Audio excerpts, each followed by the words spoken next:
এটা এই জন্য বাস্তব, আল্লাহ সুবহানাহু ওয়া তাআলার সবচেয়ে বড় বাহিনী জুনুদুল্লাহ, সারা পৃথিবী আল্লাহর বাহিনী। তারপরেও আল্লাহর সবচেয়ে শক্তিশালী বাহিনী হচ্ছে ফেরেশতা। সারা পৃথিবী আল্লাহর বাহিনী মানে করোনা ভাইরাসকে আপনি আল্লাহর বাহিনী বলতে পারেন।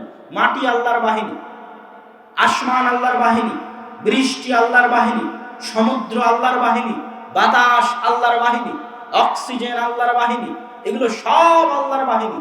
আল্লাহ যে কোনো সময় যে কোনো একটাকে দিয়ে আপনাকে ধ্বংস করে দিতে পারে। আপনি এগুলো সবকিছু নিয়ন্ত্রণের অন্তর্ভুক্ত। ইযা সুলসিলাতিল আরদু জিলজালাহা ওয়া আখরাজাতিল আরদু আসকালাহা ওয়া ক্বালাল ইনসানু ইয়াওমাইযিন মা লাহা। ওই দিন মানুষ চিৎকার করে বলবে যে আজকে জমিনের কি হলো, এই জমিন আজকে কি জন্য আমাদের বিরুদ্ধে কথা বলছে। ইয়াওমাইযিন তুহাদ্দিসু আখবারাহা, জমিন সংবাদ দিচ্ছে, সকল কথা টপ টপ টপ টপ করে বলে দিচ্ছে। জমিনের উপরে মানুষ যা কিছু করেছে, পৃথিবীর সবচেয়ে ভয়ঙ্কর যন্ত্রগুলোর একটা যন্ত্র যে মাটি, যে মাটির উপর আপনি বসে আছেন, সব চুপচাপ সেভ করে রাখতেছে, চুপচাপ হেফাজত করে রাখতেছে। কিয়ামতের মাঠে আপনার বিরুদ্ধে কথা বলবে। আল্লাহর সেনাবাহিনীর একটা বড় বাহিনী হচ্ছে আপনি যে মাটির উপর বসে আছেন, এই মাটি। তো আল্লাহর সেনাবাহিনীর একটা বড় বাহিনী হচ্ছে আল্লাহর ফেরেশতা। আল্লাহ সারা পৃথিবী পরিচালনা করছেন ফেরেশতা দিয়ে। মায়ের পেটে যখন ৪৪ ছিল, তখন ফেরেশতা রূহ নিয়ে এসে আপনার মায়ের পেটে আপনার রূহ দিয়ে গেছে। আপনার এই বডি, এই শরীর পৃথিবীতে তৈরি হয়েছে, রূহ পৃথিবীতে তৈরি হয়নি। রক্ত মাংসের এই দেহ মায়ের পেটে দুনিয়ার ফলমূল খাবার, দুনিয়ার আলো বাতাস হাওয়া ভিটামিন নিয়ে তৈরি হয়েছে, কিন্তু ভিতরে যে রূহ আছে এটা আল্লাহর পক্ষ থেকে পাঠানো, ফেরেশতার মাধ্যমে পাঠানো, ফেরেশতা আল্লাহর বাহিনী। এই রূহ একদিন আল্লাহ নিয়ে যাবে আবার ওই ফেরেশতা দিয়ে। ওইভাবে ফেরেশতাকে দায়িত্ব দেওয়া আছে। ফেরেশতা রূহ যেমন দিয়ে গেছে, রূহ তেমন নিয়ে যাবে। দুনিয়াতে তৈরি হওয়া এই শরীর দুনিয়াতেই পচে গলে নষ্ট হয়ে শেষ হয়ে যাবে। রূহ এসেছিল, রূহ আবার ফেরেশতা নিয়ে যাবে। বৃষ্টি কোথায় দেওয়া লাগবে, ফেরেশতার দায়িত্ব। কোথায় ঝড় প্রবাহিত করা লাগবে, ফেরেশতার দায়িত্ব। কে কোথায় বিপদে পড়েছে উদ্ধার করা লাগবে, ফেরেশতার দায়িত্ব। কিয়ামতের জন্য সিংহায় ফুৎকার দেওয়া লাগবে, ফেরেশতার দায়িত্ব। সারা পৃথিবীকে আল্লাহ সুবহানাহু ওয়া তাআলা অত্যন্ত সুচারুরূপে টপ লেভেলের ম্যানেজমেন্ট দিয়ে সাজিয়ে রেখেছেন তার উন্নত মানের সেনাবাহিনী ফেরেশতা দিয়ে। এত বড় একটা প্রোগ্রাম হচ্ছে, এত স্বেচ্ছাসেবক, এত দায়িত্বশীল, আর এই বিশাল পৃথিবী আল্লাহ সুবহানাহু ওয়া তাআলা পরিচালনা করবেন, আর সেখানে ফেরেশতা মণ্ডলী থাকবে না, এটা অসম্ভব। অতএব এই মজলিসে ফেরেশতা উপস্থিত আছে, এটা আপনাকে বাস্তবে বিশ্বাস করতে হবে। কথা মনে হয় আমি বুঝাতে পারি?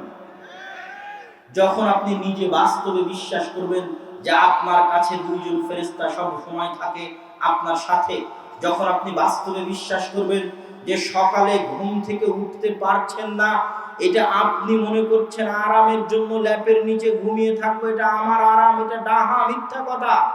আপনি যতক্ষণ এই ধোঁকায় থাকবেন যে আপনি নিজের আরামের জন্য সকালে ঘুমিয়ে থাকছেন, ততক্ষণ আপনি পথ ভ্রষ্টই থাকবেন। আপনাকে জানতে হবে এই আরাম আপনার নিজের আরাম নয়, কেউ একজন আছে যে আপনাকে মনে করাচ্ছে যে এর মধ্যে আরাম আছে, সেটা শয়তান। ও হচ্ছে শয়তান।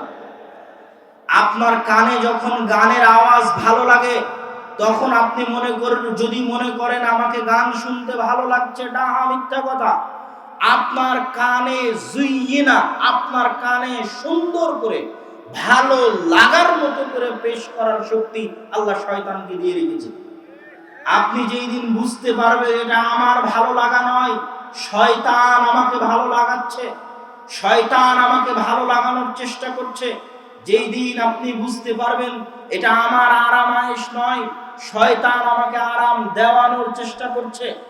গান বাজনা বলেন, বাদ্যযন্ত্র বলেন, দুনিয়ার আরামায়েশ বলেন, সব শয়তান মানুষকে মত্ত রাখে। এই জন্য, কি জন্য? আলহাকুমুত তাকাসুর হাত্তা যুরতুমুল মাকাবির। তোমাদেরকে আল্লাহ ইউলহি ভুলিয়ে রাখা হয়। ছোট বাচ্চা যখন কান্না করে মায়ের দুধ দিবে এই জন্য, ছোট বাচ্চা যখন কান্না করে খাবার খাবে এই জন্য। বাচ্চাকে আপনি এখন খাবার থেকে ভুলিয়ে রাখবেন, মায়ের দুধ ছাড়ানোর চেষ্টা করছেন, দূর থেকে ভুলিয়ে রাখবেন। ভুলিয়ে রাখার জন্য আপনি মোবাইলে কিছু অন করে দিলেন, ভুলিয়ে রাখার জন্য কোলে করে বাইরে নিয়ে যেয়ে এটা ওটা দেখাতে লাগলেন। এই যে আপনি বাচ্চাকে খেলনা দিয়ে, মোবাইল দিয়ে বাইরে নিয়ে গিয়ে তার চাওয়া থেকে ভুলিয়ে রাখছেন, আল্লাহকুমুত তাকাসুর। এইভাবে মানুষকে খেলনা বস্তু বানিয়ে, ছোট বাচ্চা বানিয়ে শয়তান মানুষকে ভুলিয়ে রাখে তার মৃত্যুর কথা।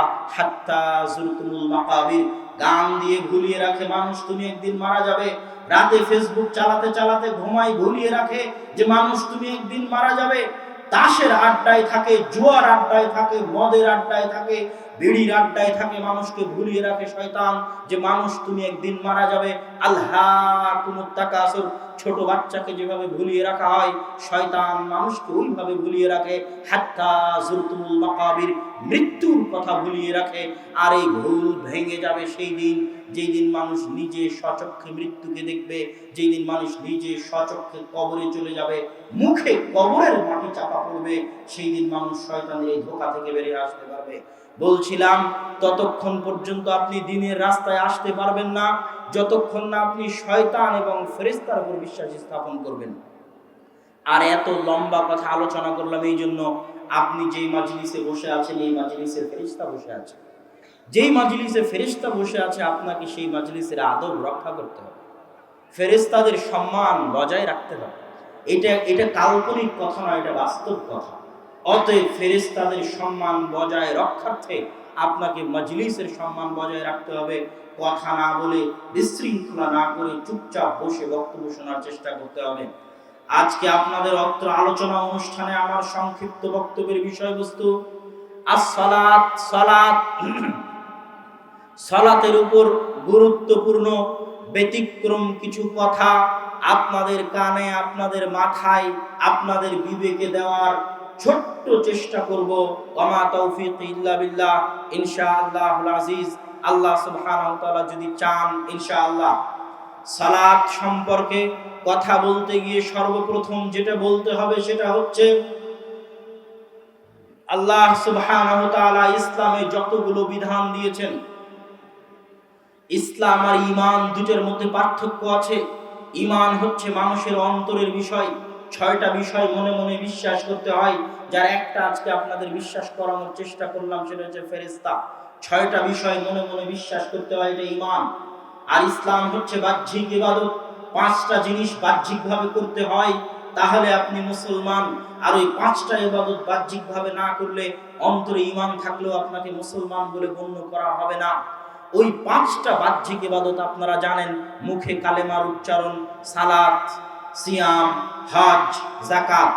এই 5টা ইবাদতের মধ্যে শাহাদাতাইন, কালেমাতুশ শাহাদা বাদে যে 4টা ইবাদত আছে প্রকাশ্য বাহ্যিক, এই 4টা ইবাদতের 2টা ইবাদত আল্লাহর দয়া, আল্লাহর রহমতের সাথে সম্পৃক্ত, আর 2টা ইবাদত আল্লাহর ক্ষমতা, আল্লাহর দাপট, আল্লাহর পাওয়ারের সাথে সম্পৃক্ত। যে 2টি আল্লাহর দয়া, আল্লাহর রহমতের সাথে সম্পৃক্ত, তার একটা হচ্ছে সিয়াম। আল্লাহ সুবহানাহু ওয়া তাআলা নবী, রাসূল, কোন খলিফা, কোন শাসক, কোন ব্যক্তি কাউকে জোর করে সিয়াম পালন করাতে পারবে না। ও যদি দিনের বেলা গোপনে পানি খেয়ে নেয়, ঠেকানোর কেউ নাই। এই জন্য সিয়ামের সম্পর্ক আল্লাহর দয়ার সাথে, আল্লাহর ভালোবাসার সাথে, আল্লাহর রহমতের সাথে। হজ মানুষ আগ্রহের সাথে, আবেগের সাথে মানুষ হজ করতে যায়। হজের সম্পর্ক আল্লাহর শাসন ক্ষমতার সাথে নয়, আল্লাহর দয়া, আল্লাহর ভালোবাসার সাথে। আল্লাহর ঘর দেখতে যাবে মানুষ জীবনে একবার, এটা হচ্ছে আল্লাহর ভালোবাসার সাথে মানুষের সম্পর্ক। কিন্তু 2টা ইবাদত এমন আছে যেটা আল্লাহর শাসন, আল্লাহর দাপট, আল্লাহর ক্ষমতা, আল্লাহর পাওয়ারের সাথে সম্পৃক্ত। তার একটা হচ্ছে সালাত, একটা হচ্ছে যাকাত। আদায় করতেই হবে, আদায় না করলে পিটিয়ে আদায় করানো হবে। যদি আদায় না করে জেলখানায় ভর্তি করা হবে। জেলখানায় গিয়ে যদি আদায় না করে তাহলে তাকে হত্যা করা হবে।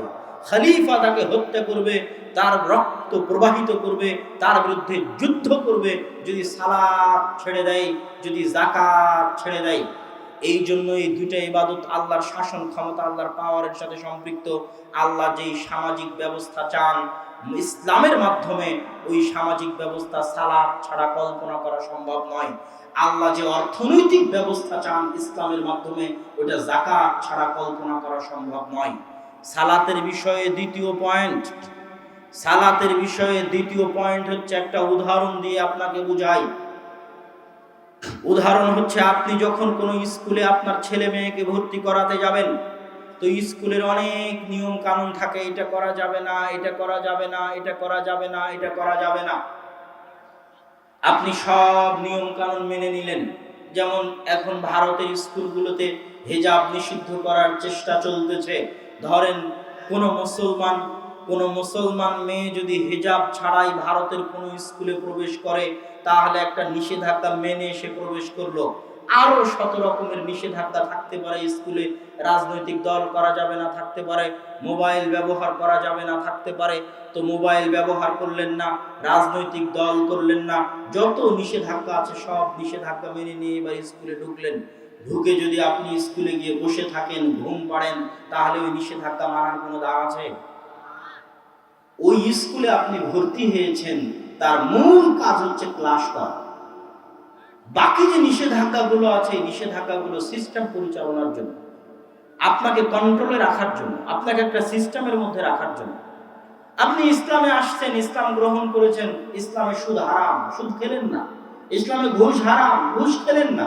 ইসলামে বিড়ি সিগারেট তামাক জর্দা গুল খাওয়া হারাম, খেলেন না। ইসলামে জুয়া খেলা মদ খাওয়া হারাম, খেলেন না। জেনা চুরি করা ডাকাতি করা হারাম, করলেন না।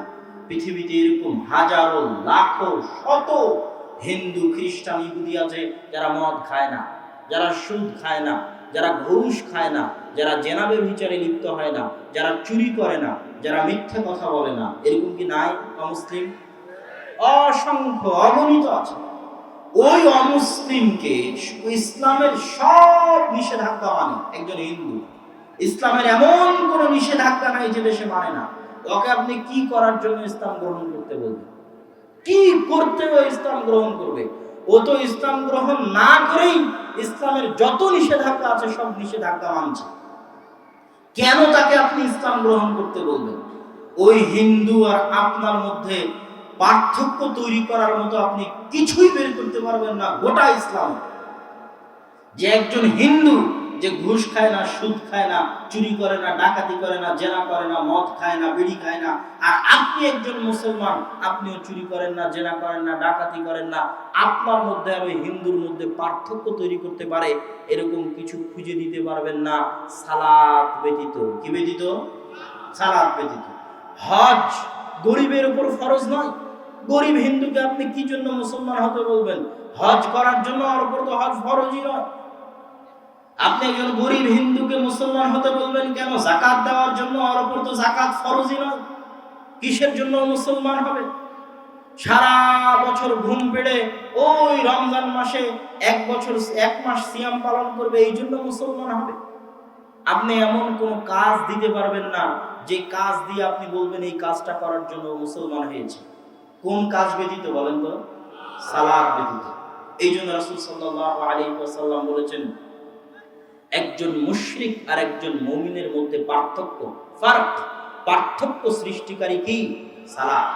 একজন মুমিন আর একজন মুশরিকের মধ্যে পার্থক্য সৃষ্টিকারী হচ্ছে সালাত। ইসলাম মানেই সালাত। ইসলাম মানেই সালাত। মুসলমান হয়েছেন মানে একটা কাজ করতেই মুসলমান হয়েছেন, যেটা হচ্ছে সালাত আদায় করা।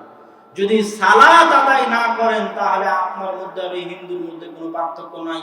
আপনার নিষেধ হচ্ছে ঘুষ খাওয়া হারাম, আল্লাহর আদেশ হচ্ছে সালাত আদায় করতে হবে। ঘুষ খাওয়ার চাইতে বড় গুনাহ সালাত ছেড়ে দেওয়ার গুনাহ।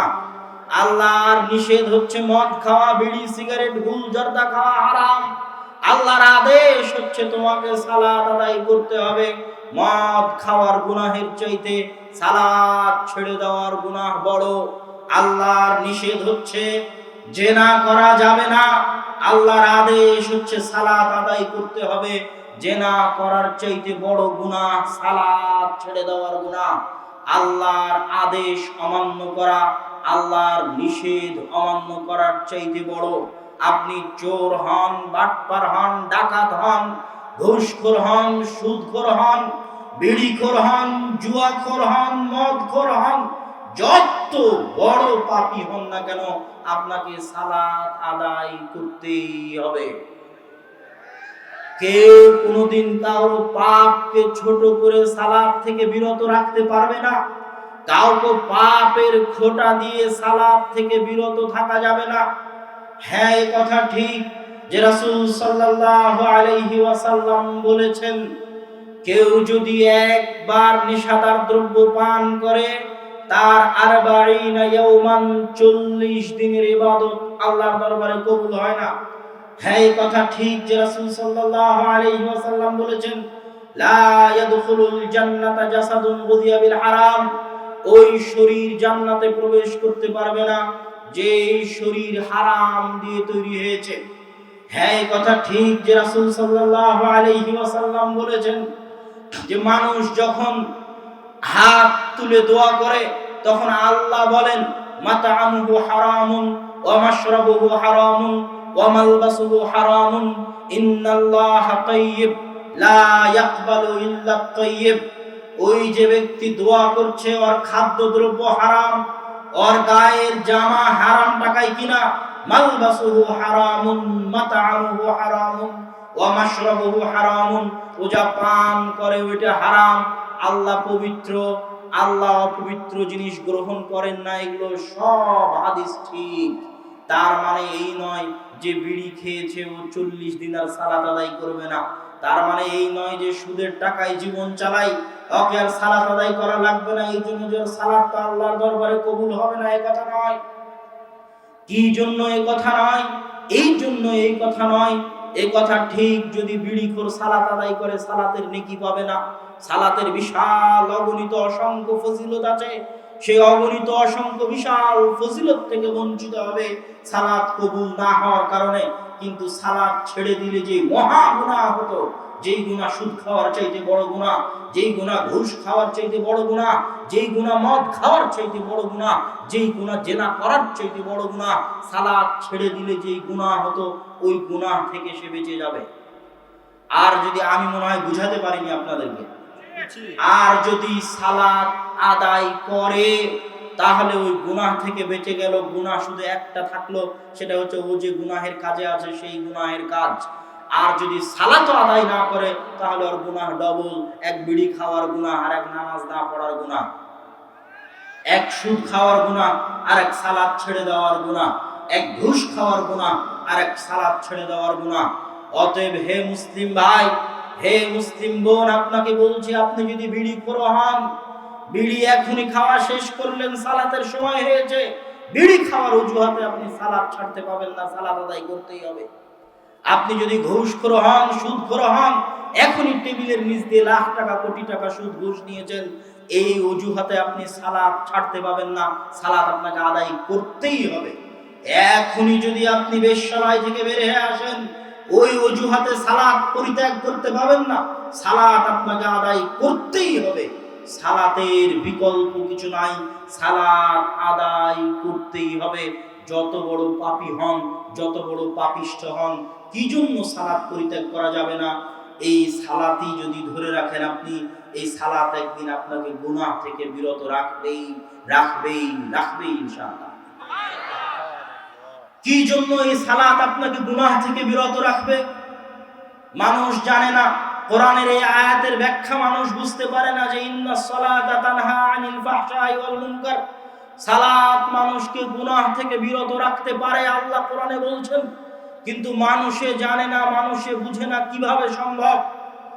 দেখেন, পৃথিবীতে যত মানুষ গুনাহ করে, সব মানুষ গুনাহ করে অন্তরকে কন্ট্রোল না করতে পারার কারণে। অন্তরকে নিয়ন্ত্রণ করতে না পারার কারণে মানুষ গুনাহে লিপ্ত হয়। জিব্রাইলকে যখন আল্লাহ বলেছেন যাও জাহান্নাম দেখে আসো, হুজিবাতিল নারু বিশাহাওয়াত, আল্লাহ জাহান্নামকে ঘিরে দিয়েছেন মানুষের মনের চাহিদা দিয়ে। মনের চাওয়া, মনের পাওয়া, মনের আকাঙ্ক্ষা, মনের স্বাদ, মনের ইচ্ছা দিয়ে আল্লাহ জাহান্নামকে ঘিরে দিয়েছেন। এই জন্য মনকে কন্ট্রোল করতে না পারার কারণেই মানুষ গুনাহ করে। গুনাহ থেকে বাঁচতে হলে আগে মনকে কন্ট্রোল করার প্রশিক্ষণ নিতে হবে, কিভাবে মনকে কন্ট্রোল করা যায়। আর কোনো কাজ না করে কোনোদিন কোনো কিছুকে কন্ট্রোল করা যায় না। কিছু কাজ চাপিয়ে দিলে ও প্রশিক্ষিত হয়। যার উপরই যে কাজ চাপিয়ে দিবেন ওর প্রশিক্ষণ শুরু হয়ে গেছে। কাজ করতে করতেই ও ট্রেনিং নিয়ে ফেলে কিভাবে ও কোন জিনিসকে কেমনে কন্ট্রোল করবে। আর যদি কাজ চাপিয়ে না দেন ও কোনোদিন প্রশিক্ষিত হতে পারবে না।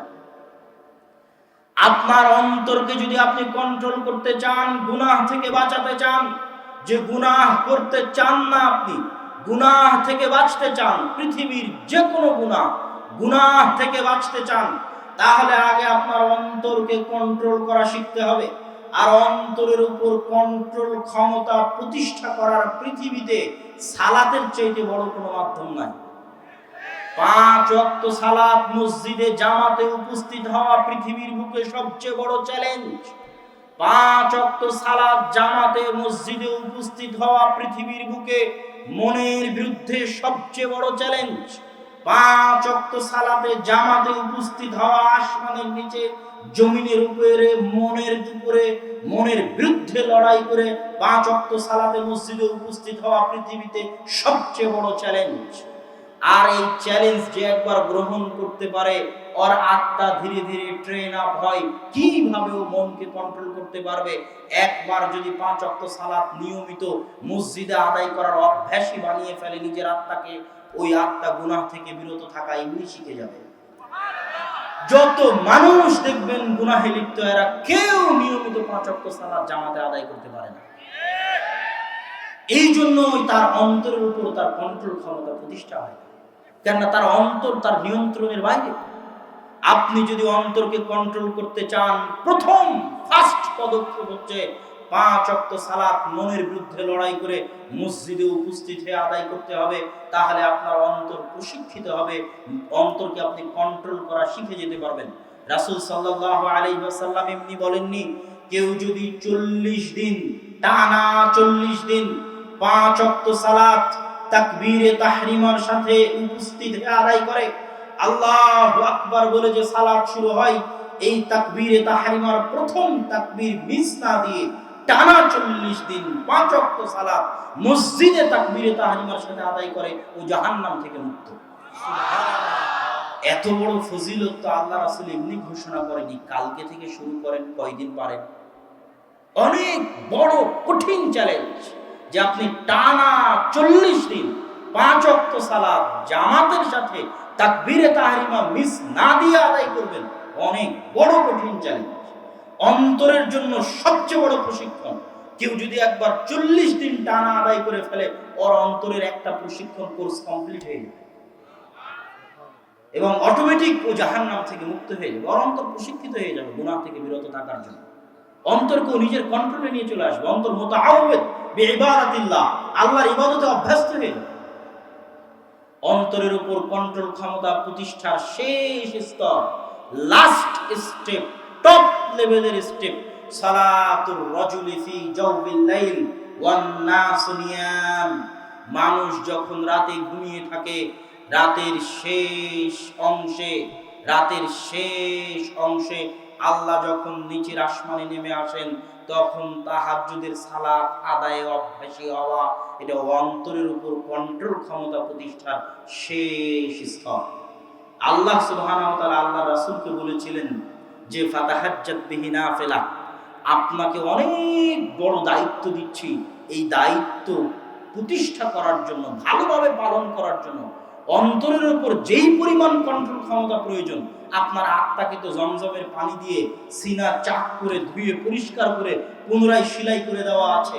তারপরও অন্তরকে প্রশিক্ষিত রাখার জন্য যেই কাজটা আপনাকে করতেই হবে, সেটা হচ্ছে রাতে তাহাজ্জুদের সালাত আপনাকে আদায় করতে হবে। আসা ইয়াবাসাকা রাব্বুকা মাকামান মাহমুদা, আপনি যদি রাতে নিয়মিত তাহাজ্জুদের সালাত আদায় করেন, হে মুহাম্মদ সাল্লাল্লাহু আলাইহি ওয়াসাল্লাম, তাহলে কিয়ামতের মাঠে আল্লাহ আপনাকে সবচেয়ে সম্মানিত করবেন, মাকামান মাহমুদ দিবেন। আল্লাহু আকবার। তাহলে আপনি আপনার অন্তরের উপর যদি কন্ট্রোল ক্ষমতা প্রতিষ্ঠা করতে চান, তার শেষ স্তর হচ্ছে রাতে তাহাজ্জুদের সালাত নিয়মিত আদায় করা। যে একবার 5 ওয়াক্ত সালাত নিয়মিত আদায়ে অভ্যাসী হয়ে গেল, রাতে তাহাজ্জুদ সালাত নিয়মিত আদায়ে অভ্যাসী হয়ে গেল, ও অটোমেটিকই অন্য গুনাহ থেকে বিরত থাকা শুরু করে দিবে। অটোমেটিক। ইন্নাস সালাতা তানহা আনিল ফাহশাই ওয়াল মুনকার, সালাত আপনাকে গুনাহ থেকে বিরত রাখবে। আর যদি সালাত ছেড়ে দেন গুনাহের অজুহাতে, বিড়ি খাই তাই সালাত আদায় করব না, সুদ খাই তাই সালাত আদায় করব না, ঘুষ খাই তাই সালাত আদায় করব না, মাআযাল্লাহ, আপনার হেদায়েতের সব রাস্তা বন্ধ হয়ে যাবে। আপনার হেদায়েতের কোনো রাস্তা খোলা থাকবে না। সালাত ছাড়বেন না। সালাত আপনাকে একদিন হেদায়েতের রাস্তায় নিয়ে যাবেই যাবে ইনশাআল্লাহ। সালাত একদিন আপনাকে অন্ধকার থেকে আলোর পথে নিয়ে যাবেই যাবে ইনশাআল্লাহ। যত কিছুই হোক সালাত পরিত্যাগ করবেন না। সম্মানিত উপস্থিতি, সালাত এত গুরুত্বপূর্ণ, এত জরুরি একটি ইবাদত।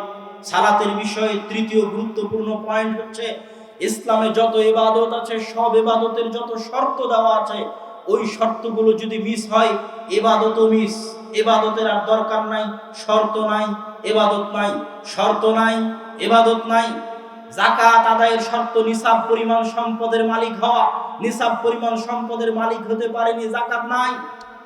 হজ আদায়ের জন্য শর্ত হচ্ছে সম্ভাবনা থাকতে হবে, মান ইসতাতা ইলাইহি সাবিলা, হজ করতে যাওয়া পর্যন্ত শারীরিক সক্ষমতা, অর্থনৈতিক সক্ষমতা থাকতে হবে। শারীরিক সক্ষমতা নাই, অর্থনৈতিক সক্ষমতা নাই, হজ মওকুফ, হজ আদায় করা লাগবে না। সিয়াম পালনের জন্য শরীর সুস্থ থাকা লাগবে, শরীর অসুস্থ, সিয়াম পালন করা লাগবে না।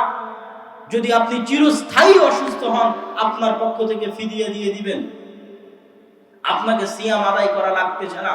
কিন্তু সালাতের ক্ষেত্রে এরকম কোনো বদল পাবেন না, সালাতের ক্ষেত্রে কোনো বদলি পাবেন না, কোনো ফিদিয়া পাবেন না, কোনো কাফারা পাবেন না। অন্য সব কিছুতে কাফারা পেতে পারেন, এটা হয়নি এটার কাফারা এটা দাও, এটা হয়নি এটার কাফারা এটা দাও, এটা করতে পারোনি এর কাফারা এটা দাও, এর ফিদিয়া এটা দাও। সালাতের কোনো ফিদিয়া, কোনো কাফারা কিচ্ছু পাবেন না। সালাতের সব শর্ত যদি মওকুফ হয়ে যায়, সব শর্ত যদি বাতিল হয়ে যায়, তবুও সালাত বাতিল হবে না। সালাতের জন্য পবিত্র হওয়া জরুরি। পবিত্র হওয়ার জন্য ওযু করতে হয়, বড় পবিত্র হওয়ার জন্য, বড় অপবিত্র থেকে পবিত্র হওয়ার জন্য গোসল করতে হয়। স্ত্রীর সাথে সহবাস করেছেন, রাতে স্বপ্ন দোষ হয়েছে, বড় অপবিত্র, গোসল করার পানি নেই, তায়াম্মুম করবেন, তায়াম্মুম করার মাটি নেই। যদি গোসল করার পানি না থাকে, তায়াম্মুম করার মাটি না থাকে, সালাত কি বাতিল হয়ে যাবে? সালাত মওকুফ হবে না। আপনাকে পবিত্র কাপড়ে সদর ঢেকে সালাত আদায় করতে হয়, পবিত্র কাপড় নাই। হাজারো যুবকের অভিযোগ, আমার প্যান্টে পেশাব লেগে আছে। এই পেশাব লেগে থাকা প্যান্ট কি সালাত মওকুফ হওয়ার অজুহাতের জন্য যথেষ্ট? পৃথিবীতে এমন কিছু নাই যে অজুহাত দিয়ে আপনি সালাতকে মওকুফ করতে পারবেন। শুধু অপবিত্র প্যান্ট কেন, প্যান্টই নাই, সতর ঢাকার মতো কাপড় নাই, উলঙ্গ অবস্থায় আছেন, অথচ সালাত আদায়ের জন্য সতর ঢাকতে হয়, সতর ঢাকার কাপড় নাই, সালাত কি মওকুফ হয়ে যাবে? সালাত মওকুফ হবে না। কেবলামুখী হয়ে সালাত আদায় করতে হয়। আপনি কেবলা চিনতে পারছেন না, এখন কেবলা কোন দিকে জানি না, এই অজুহাতে কি সালাত মওকুফ হয়ে যাবে? এই অজুহাতে কি সালাত মওকুফ হবে? কি বলেন? এই অজুহাতে সালাত মওকুফ হবে না। আপনাকে আরো ভালো করে বোঝানোর জন্য বলি, সবগুলো জিনিস যদি এক জায়গায় একত্রিত হয়, সব, কল্পনা করেন আপনি ইরাকের, আফগানিস্তানের গুয়ান্তানামো বে, ইরাকের আবু গারিব কারাগারে বন্দী আছেন। রাতে আপনার স্বপ্ন দোষ হয়েছে, পবিত্র হওয়ার মতো পানি নেই, পবিত্র হওয়ার মতো মাটি নেই, আপনার গায়ে কোনো কাপড় নেই, আপনি উলঙ্গ অবস্থায়, বড় অপবিত্র অবস্থায়, ওযু করার পানি নেই, তায়াম্মুম করার মাটি নেই, গায়ে কোনো কাপড় নেই। যেই জেলখানায় আছেন ওই জেলখানার মাটি অপবিত্র, ইবাদত করার মতো পবিত্র কোনো জায়গা নেই। আপনি চেনেন না কেবলা কোন দিকে, আপনার উপরে এত অত্যাচার করা হয়েছে, আপনি দাঁড়িয়ে ইবাদত করতে পারেন না। সালাত দাঁড়িয়ে আদায় করতে হয়। আমি দাঁড়াতে পারি না, সালাত মওকুফ হয়ে যাবে? বসে আদায় করতে হয়, বসতে পারি না, সালাত মওকুফ হবে? শুয়ে আদায় করতে হয়, পুরো শরীর প্যারালাইজড, একটা হাত পা কিচ্ছু নড়ে না, সালাত মওকুফ হয়ে যাবে? এমন কোন পরিবেশ পৃথিবীতে নাই যেখানে সালাত মওকুফ হতে পারে। ওই আবু গারিব কারাগারে বন্দী হয়ে অপবিত্র, বড় অপবিত্র অবস্থায়, গায়ে একটা জামা কাপড় কিচ্ছু নাই, কেবলা চিনে না, জায়গা অপবিত্র, দাঁড়িয়ে পড়তে পারে না, বসে পড়তে পারে না, শুয়ে আছে, হাত পা কিচ্ছু নড়ে না, যতক্ষণ হুঁশ আছে ততক্ষণ পর্যন্ত আপনার কি মনে হয় ওর মধ্যে একটা শর্ত পূরণ হয়নি সালাত আদায়ের জন্য, একটা শর্ত। ও ওযু করতে পারেনি, তায়াম্মুম করতে পারেনি, ছোট অপবিত্র নয়, বড় অপবিত্র, রাতে স্বপ্ন দোষ হয়েছে, গায়ে কাপড় নাই, জায়গা অপবিত্র, কেবলা চেনে না, দাঁড়িয়ে আদায় করতে পারে না, বসে পারে না, শুয়ে হাত পা নড়াতে পারে না অত্যাচারের কারণে। শুধু তাই নয়, ও যদি বলে যে আমার সূরা ফাতিহা মুখস্থ নয়, সূরা ফাতিহা ছাড়া সালাত হয় না, তো সূরা ফাতিহা মুখস্থ না থাকার অভিযোগে অজুহাতে কি সালাত মওকুফ হয়ে যাবে? ওর কোরআনের একটা সূরা মুখস্থ নাই, ওর সালাত মওকুফ হয়ে যাবে? সব শর্ত যদি ওই ব্যক্তির মধ্যে বাতিল হয়ে যায়, একটা শর্ত পাওয়া যায়নি, তবুও তাকে সালাত আদায় করতেই হবে। আল্লাহু আকবার। সালাত এত জরুরি, এত গুরুত্বপূর্ণ ইবাদত। সালাত আদায়ের মূল রহস্য আপনাকে দিয়ে সিজদা করানো, আপনাকে দিয়ে রুকু করানো, আপনাকে পবিত্র হওয়ানো, আপনাকে জামা কাপড় পরানো, আপনাকে কিবলামুখী হওয়ানো, আপনাকে মসজিদে নিয়ে যাওয়া, আপনাকে পায়ে পা মিলানো, জামাতে উপস্থিত করা, এগুলো সব হচ্ছে অপশনাল লক্ষ্য উদ্দেশ্য। মেইন লক্ষ্য উদ্দেশ্য হচ্ছে ওয়া আকিমিস সালাতা লিযিকরি, হে দুনিয়ার মানুষ, তোমরা সালাত প্রতিষ্ঠা করো আমাকে স্মরণ করার জন্য। আর আল্লাহকে স্মরণ করতে, মনে করতে বুদ্ধি থাকাই যথেষ্ট। কথা মনে হয় বুঝাতে পারে? আল্লাহ সুবহানাহু ওয়া তাআলাকে স্মরণ করতে কিবলামুখী হওয়া জরুরি নয়, আল্লাহ সুবহানাহু ওয়া তাআলাকে স্মরণ করতে ওযু করা জরুরি নয়, আল্লাহ সুবহানাহু ওয়া তাআলাকে স্মরণ করতে তায়াম্মুম করা জরুরি নয়, আল্লাহ সুবহানাহু ওয়া তাআলাকে স্মরণ করতে রুকু করা জরুরি নয়, আল্লাহ সুবহানাহু ওয়া তাআলাকে স্মরণ করতে সিজদা করা জরুরি নয়, আল্লাহ সুবহানাহু ওয়া তাআলাকে স্মরণ করতে গায়ে কাপড় থাকা জরুরি নয়, আল্লাহ সুবহানাহু ওয়া তাআলাকে স্মরণ করতে গায়ে পবিত্র কাপড় থাকা জরুরি নয়। পৃথিবীর যে কোনো অবস্থায় যতক্ষণ আপনার বুদ্ধি আছে, যতক্ষণ আপনার বিবেক আছে, ততক্ষণ আপনাকে আল্লাহ সুবহানাহু ওয়া তাআলাকে স্মরণ করতেই হবে। আপনি স্মরণ করতে বাধ্য, আপনাকে এত বেশি স্মরণ করতে বাধ্য যে আল্লাহ চাইতেন আপনি যেন দিনে রাতে 50টা স্মরণ করেন। ওমা খালাকতুল জিন্না ওয়াল ইনসা ইল্লা লিয়াবুদুন, আমি মানুষকে সৃষ্টি করেছি আমার ইবাদতের জন্য, আর ইবাদতের সবচেয়ে বড় অংশ হচ্ছে সালাত। তথা আল্লাহ যদি বলতেন, আমরা যদি বুঝি যে আমি মানুষকে সৃষ্টি করেছি সালাত আদায় করার জন্য, ভুল হবে না। মানুষকে সৃষ্টি করা হয়েছে যেন সে সালাত আদায় করে বললে ভুল হবে না। যদিও ইবাদতের আরো অংশ আছে। আল্লাহর দাসত্ব মানে 24 ঘন্টা দাসত্ব। আল্লাহর দাসত্ব মানে শুধু মসজিদের মধ্যে নয়, আল্লাহর দাসত্ব মানে শুধু সালাতে নয়। ইয়াবুদুন মানে ইবাদত করলে মানুষ ভুল বুঝে যে ইবাদত মানে মনে হয় শুধু সালাত, অথচ ইয়াবুদুন শব্দের মূল মাত্রা হচ্ছে আব্দুন, আইন বা দাল। আব্দুন মানে গোলাম, বান্দা, দাস। ইয়াবুদুন মানে গোলামি করে, বন্দিগি করে, দাসত্ব করে। আর দাসত্ব শুধু মসজিদে নয়, জন্ম থেকে মৃত্যু পর্যন্ত, মাথার চাঁদি থেকে পায়ের পাতা পর্যন্ত, সকাল থেকে সন্ধ্যা পর্যন্ত 24 ঘন্টা আল্লাহ দাসত্ব করার নাম দাসত্ব। আর আল্লাহ সুবহানাহু ওয়া তাআলার দাসত্ব হচ্ছে সবচেয়ে মজা, সবচেয়ে বড় আজাদি, সবচেয়ে বেশি স্বাধীনতা, সবচেয়ে বেশি আত্মসম্মান, সবচেয়ে বেশি আত্মমর্যাদা, সবচেয়ে বেশি আত্ম অহংকার, সবচেয়ে বেশি ভারাত্ম, সবচেয়ে বেশি ব্যক্তিত্ব ওই ব্যক্তির মধ্যে থাকবে যে যত বেশি আল্লাহর দাস। আর যে যত কম আল্লাহর দাস ও তত অন্য কিছুর দাস। যে যত কম আল্লাহর দাস ও তত অন্য কিছুর দাস। দেখবেন কেউ ফ্রি ফায়ার পাবজি গেমের দাস, দেখবেন কেউ মদ জুয়ার দাস গোলাম, দেখবেন কেউ নারীর দাস, দেখবেন কেউ আইপিএল বিপিএল এর জুয়ার দাস। অসংখ্য দাস, সব এরা হচ্ছে মিন ইবাদিশ শায়াতিন, শয়তানের দাস। দিন শেষে শয়তানের গোলামি করে। আর সবচেয়ে স্বাধীন, সবচেয়ে আজাদ যে পৃথিবীর, এগুলো সব দাসত্বের শৃঙ্খলকে, ক্ষমতার দাসত্ব। মানুষ ক্ষমতার দাসত্ব বরণ করে। যেমন আবু বকর রাদিয়াল্লাহু তাআলা আনহু কোন সময় ক্ষমতার দাসত্ব বরণ করেননি। এই শিক্ষা আল্লাহ রাসূল তাকে দিয়ে গেছে। তিনি এই শিক্ষায় আল্লাহ রাসূলের কাছে পেয়েছেন যে আমি 100 আল্লাহর দাসত্ব করব, আল্লাহর 100 দাসত্ব করতে গিয়ে যদি ক্ষমতা যা থাক তাতে আমার কোনো পরোয়া নাই। আল্লাহর 100 দাসত্ব করতে গিয়ে আমার ক্ষমতা, টাকা পয়সা, ধন দৌলত থাক যাক তাতে আমার কোনো পরোয়া নেই। উনি যদি একটু কম্প্রোমাইজ করতেন তাহলে উনি 100 আল্লাহর দাস থাকতে পারতেন না। উনি দুনিয়াকে ভয় পেয়ে যেতেন, ক্ষমতাকে ভয় পেয়ে যেতেন, ক্ষমতার গোলাম হয়ে যেতেন। বলেন কি আপনি, যারা যাকাত দিচ্ছেন এদের বিরুদ্ধে যুদ্ধ করবেন, এরা শব্দ কালেমায়ে শাহাদা পড়ে মুসলমান হয়েছে। ক্ষমতা চলে যেতে পারে, ক্ষমতার ভয়ে একটু ভিতরে ঢুকা মানে ক্ষমতার দাস হয়ে যাওয়া। আপনি পৃথিবীর যত মানুষ আছে সব মানুষ দেখবেন কোনো না কোনো কিছুর দাসত্ব বরণ করে আছে, আর এগুলো সব দাসত্বের শৃঙ্খলা ভঙ্গ করে, সব দাসত্বের জিঞ্জিরকে চূর্ণ বিচূর্ণ করে যে 100 আল্লাহর গোলাম, আল্লাহর দাস, ও পারমাণবিক বমের চেয়েও শক্তিশালী।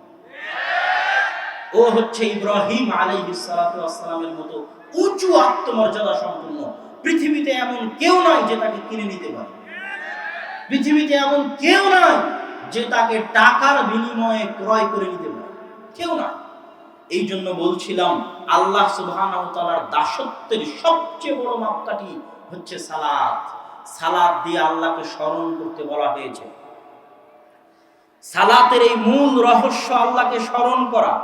এই আল্লাহ সুবহানাহু ওয়া তাআলাকে স্মরণ করাটা আল্লাহ এত বেশি চান, এত বেশি চান, এত বেশি চান যে মানুষ আল্লাহকে স্মরণ করুক। এই স্মরণ করাটা আল্লাহ সুবহানাহু ওয়া তাআলা এত বেশি চান, এত বেশি চান যে তার নবী রাসূলদের পর্যন্ত